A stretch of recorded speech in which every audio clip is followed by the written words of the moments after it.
Passer la parole à Joanne. Merci à vous.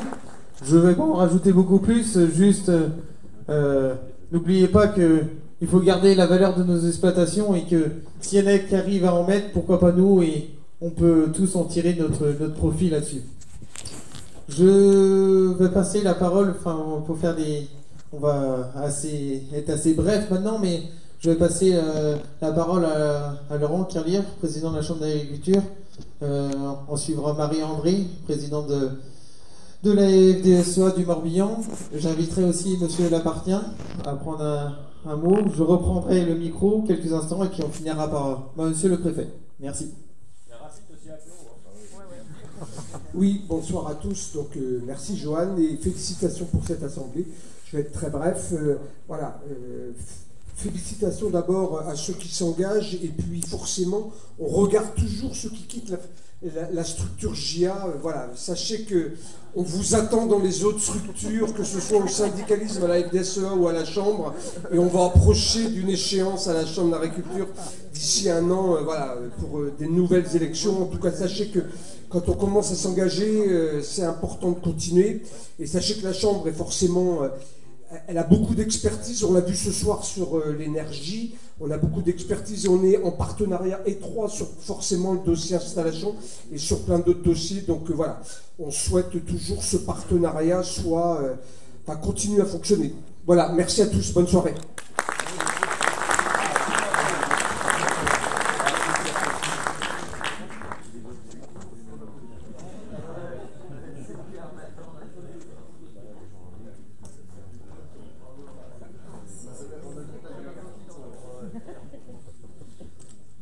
Moi, je tiens à féliciter les JA. C'est vrai que le dynamisme et puis la convivialité, on la ressent bien. Je pense que dans la pause syndicale que nous menons, ça fait quand même du bien de voir autant de jeunes. Mais on les a vus sur les barrages, donc on sait qu'il y en a dans le Morbihan. Il y a beaucoup de gens et de jeunes très motivés par le métier et qui ont envie d'en vivre et d'en faire leur profession. Mais ça fait quand même beaucoup de bien de voir que malgré tout le contexte quand même anxiogène, parce que pour les jeunes, vu tous les boulets aux pieds qu'on essaye de se libérer collectivement en ce moment, ça fait du bien de voir qu'ils arrivent quand même à se projeter et de se dire qu'au-delà de la souveraineté alimentaire, ils peuvent avoir un rôle à jouer sur l'énergie. Ils veulent être au-delà de ce que l'on leur demande de nourrir la population, mais ils veulent en plus leur apporter de l'énergie et ils veulent en plus préserver l'environnement et être acteurs de la transition et de leur avenir. J'étais très heureuse de voir que le rapport d'orientation des JA se projette. Je pense que justement, c'est ce qui nous manque, c'est d'avoir un cap et une vision. Donc je compte beaucoup et je serai très heureuse de lire votre rapport quand il sera terminé et qu'il sera mis à la public, parce que vraiment, c'est ce qui nous manque. On voit bien qu'entre ce que nous demande l'Europe, qui est que de la décroissance, alors qu'on sait qu'il faudra plus et faire plus, puisqu'il y aura plus de consommation, il y a plus de population, et avec tout ce qu'on nous demande et les injonctions contradictoires, quand on a vu que pour simplement une haie, il y a 14 réglementations différentes, je comprends qu'il y en a qui se réjouissent de ne pas en avoir, et je pense que ceux qui ont envie d'en avoir sont plus embêtés que ceux qui n'en ont pas. On voit quand même que dans nos demandes, nous avions sur les prairies permanentes, il est quand même grand temps qu'on ne nous mette plus sous cloche, mais qu'on voit que ces prairies sont un élément économique. Les IED, on a bien vu quand même par les témoignages de Réjeanne ou autres, la pression qui est mise sur des élevages qui sont familiaux, où on va les assimiler à de l'industrie. Donc on voit bien quand même qu'il y a beaucoup de choses qui pèsent sur les agriculteurs. Et moi, je veux mettre la pression sur le premier rang, j'en fais partie, mais je me dis que quelque part, on n'a pas le droit de se louper. On a mis le pied dans la porte, on n'a pas le droit de l'enlever sans avoir du résultat pour ces jeunes. Nous avons des comptes à rendre à toute cette jeunesse qui ne demande qu'une seule chose, c'est de travailler, de pouvoir nous nourrir, et nous en avons besoin. Autrement, nous serons dépendants du monde entier. Mais à ce moment-là, nous aurons peut-être que nous n'aurons plus le choix peut-être, parce que nous aurons toujours besoin de manger. Mais voilà, je pense que nous avons une responsabilité collective, nous, le premier, deuxième rang, Et je me dis que nous avons vraiment des comptes à leur rendre. Et voilà. Et je mets la pression à monsieur le préfet. Parce que c'est vrai que c'était très détendu. Je trouvais que les jeunes voilà, sont très responsables. Mais nous devons l'être aussi. Parce que nous avons des comptes à leur rendre. Voilà.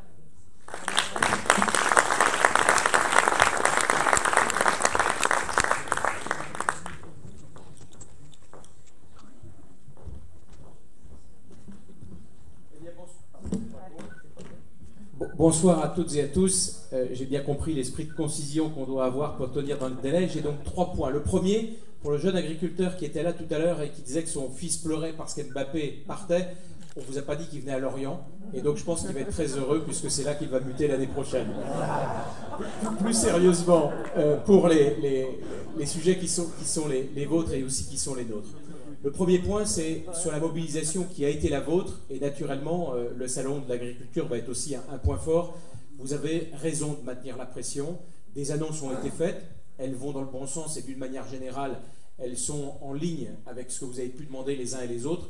Il faut juste que tout ça se traduise concrètement, parce qu'on voit bien, et on le voit à tous les niveaux, eh bien, on a des injonctions contradictoires, comme ça vient d'être dit, et avec parfois une vision complètement idyllique et complètement décalée de ce qu'est le monde agricole.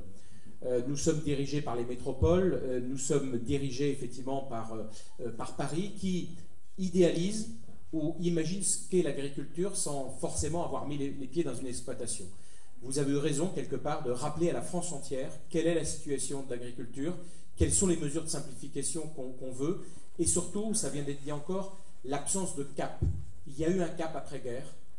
On a de cela fait en sorte que la France a été, et de loin, le premier pays agricole en Europe, largement autosuffisant et avec une large contribution à l'excédent, on va dire, du commerce extérieur de la France.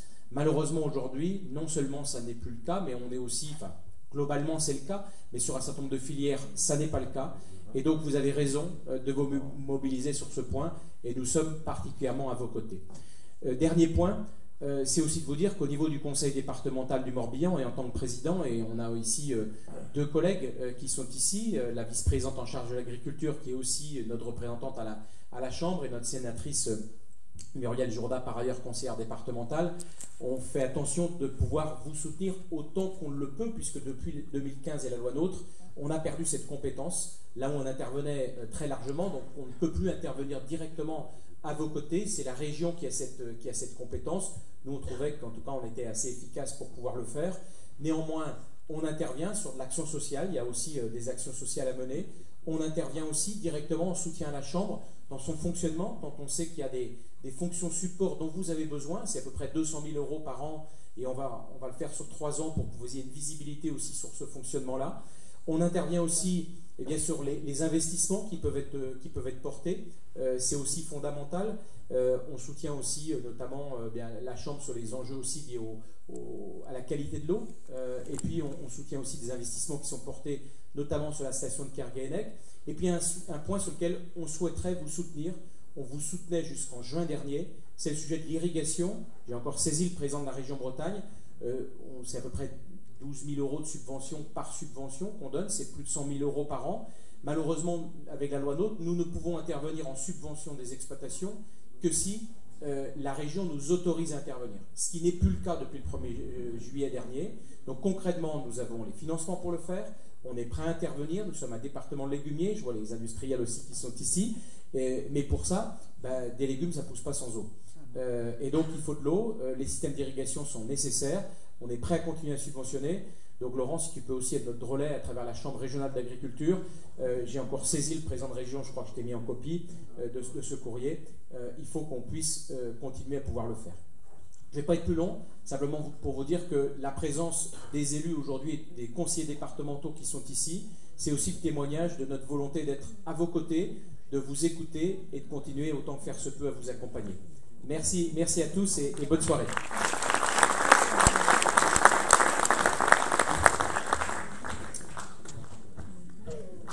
Je prends juste la parole avant que monsieur le préfet intervienne. Je ne vais pas faire plus long. J'espère que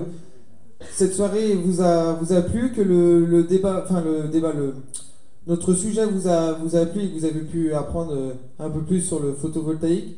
Je tenais à remercier Monsieur le Préfet d'être ici présent parmi nous ce soir, Madame Jourda, sénatrice, d'être avec nous aussi. Nos intervenants, merci à vous d'avoir animé notre table ronde. Les administrateurs nationaux d'être ici. C'est vrai que 3, c'est pas 1, 2, mais 3, donc c'est jamais arrivé. Et même au niveau du national, je suis pas sûr non plus. Donc c'est vrai qu'on peut être fier que vous êtes venus. Monsieur Lamartien, d'être... non, pardon. C'était une surprise du coup, parce que je m'y attendais pas, mais merci d'avoir fait le déplacement. Je tiens particulièrement à remercier mon équipe administrative aussi d'avoir préparé cette soirée et cette salle. Je remercie aussi mon ancien conseil d'administration, si je puis dire. Je vois Réjeanne qui est contente de vous l'avoir. Et je tiens aussi du coup à remercier le nouveau conseil d'administration qui va m'accompagner sur ces 2 prochaines nouvelles années.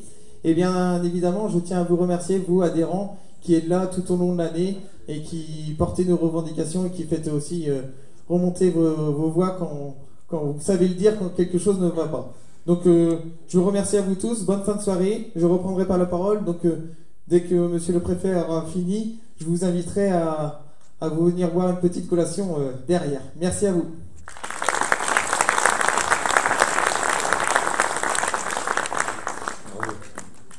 Bien, bon, il m'appartient de conclure cette belle soirée comme à chaque fois. Je crois que c'est la 3e fois que je participe à l'Assemblée Générale des jeunes agriculteurs. Et pour moi, c'est toujours un grand plaisir. J'apprends beaucoup de choses et puis ça me permet d'avoir un contact direct avec vous. Alors, avant de commencer, je voudrais dire un mot, sans préjuger de ce qui va se passer dans les prochains jours ou les prochaines semaines. Je voudrais dire un mot sur ce qui vient de se passer au cours des dernières semaines pour vous marquer ma reconnaissance sur l'état d'esprit qui a été le vôtre à l'occasion des manifestations, des différents blocages que vous avez menés dans le département. On a toujours eu un contact vraiment direct, fluide. On s'est dit les choses, mais très franchement, les dégâts ont été minimes. Ça ne veut pas dire que les revendications sont proportionnelles aux dégâts, mais en tout état de cause, ça a été fait de façon raisonnable entre personnes qui avaient le sens commun et le sens de l'intérêt général, tout en poussant au maximum vos revendications.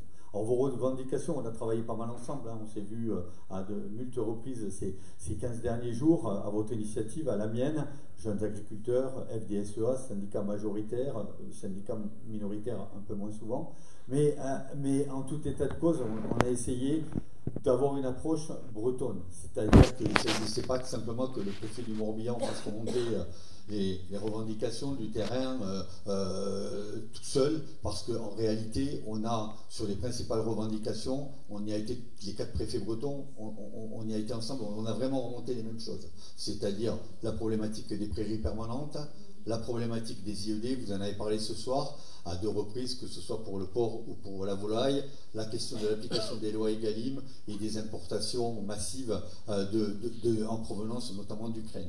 Donc tout ça, on l'a vraiment bien fait remonter. De la même manière qu'on a énormément insisté pour que les guichets soient ouverts, parce que vous savez que nous on instruit les dossiers, mais c'est pas nous qui payons, c'est encore un autre organisme qui paye. Parfois, entre les deux, il peut y avoir des bugs ou des blancs. Donc pour qu'on puisse payer rapidement, notamment la fiscalité sur le GNR, avec une anticipation sur 2024, qui fait que normalement, d'ici la fin du mois, vous devriez avoir dans vos trésoreries, en tout cas pour tous ceux qui ont rempli les dossiers, il y en a quand même pas mal, on a fait le compte, devraient toucher ces avances-là. Alors, une fois qu'on a dit ça, on n'a pas gagné la guerre. On a également tout le travail qu'on a fait, nous, au niveau départemental, avec vous, les jeunes agriculteurs, vous l'avez dit, Johan, vous l'avez dit avec Jérémy, avec toute votre équipe. Vous avez fait remonter pas mal de mesures de simplification, la Chambre aussi, la FDSEA aussi. Là aussi, on a comparé. Les chambres, c'est à peu près cohérent sur les 4 départements. Les jeunes agriculteurs, il pouvait y avoir des nuances ici ou là sur des mesures pratico-pratiques. à la mesure des préfets, il y en a un certain nombre, il n'y en a pas tant que ça, mais où nous, on a la main pour essayer de faire que les choses soient plus simples pour vous. Et puis un certain nombre d'autres simplifications qui ne seront pas aussi simples que ça à mettre en œuvre. Il faudra sûrement qu'elles passent par un véhicule législatif. Le projet de loi tombe bien. Il faudra voir tout ce qui est du domaine législatif, tout ce qui est du domaine réglementaire pour qu'on puisse effectivement le changer dans des délais raisonnables. Alors j'ai entendu le gimmick sur il nous a fallu 1 an pour le décret. En même temps, le décret, si on ne l'a pas sorti, c'est justement parce qu'il y avait des discussions nourries avec la profession agricole. Et comme on l'a vu à votre table ronde, vous étiez quand même pas tous les 5 sur la même longueur d'onde. Donc ça explique aussi la raison pour laquelle le décret n'est peut-être pas sorti à la vitesse à laquelle les pouvoirs publics l'imaginaient. On a fait également on a fait un gros travail, et là je voudrais dire, parce que le sujet photovoltaïque est intéressant, on parle de revenus du paysan, c'est un revenu, on veut que ça reste un revenu d'appoint, mais il faut bien voir de quoi on parle. Les directeurs, ils sont là, le directeur adjoint, ma collaboratrice, la sous-préfète, qui est dédiée aux énergies renouvelables, pas que ça, mais elle s'occupe des énergies renouvelables. Il faut bien voir qu'est-ce qu'on a dans le pipeline des dossiers en matière d'énergie renouvelable, non pas sur de l'agrivoltaïsme, hein, sur les toits, sur le sol. On a 6 dossiers. 6 dossiers, 40 hectares au maximum, en entrée. Surface agricole utile du département, 360 000 hectares. Vous voyez?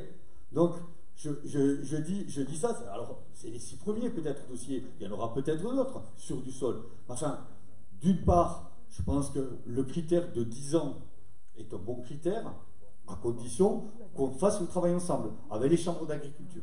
Qu'on le fasse ensemble, c'est ce qui est prévu par les textes. Et je pense que 9 mois, ça ne me paraît pas très long, si on veut vraiment faire un travail de qualité, mais je pense qu'on doit pouvoir y arriver. On doit pouvoir y arriver sans mettre en danger la souveraineté alimentaire et la surface agricole utile.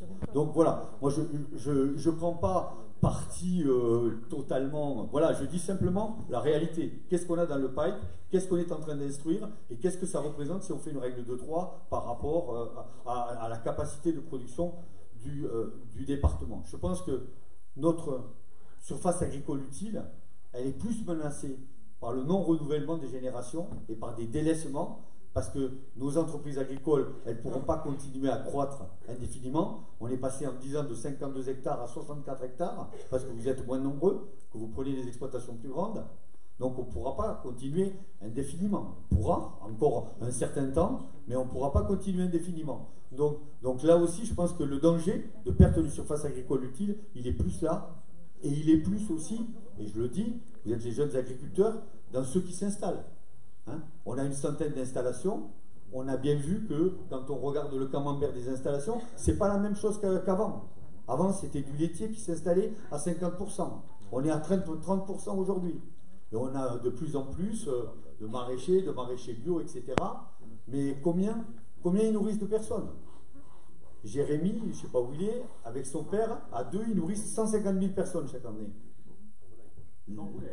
Un poulet. Qu'en poulet, vous voyez.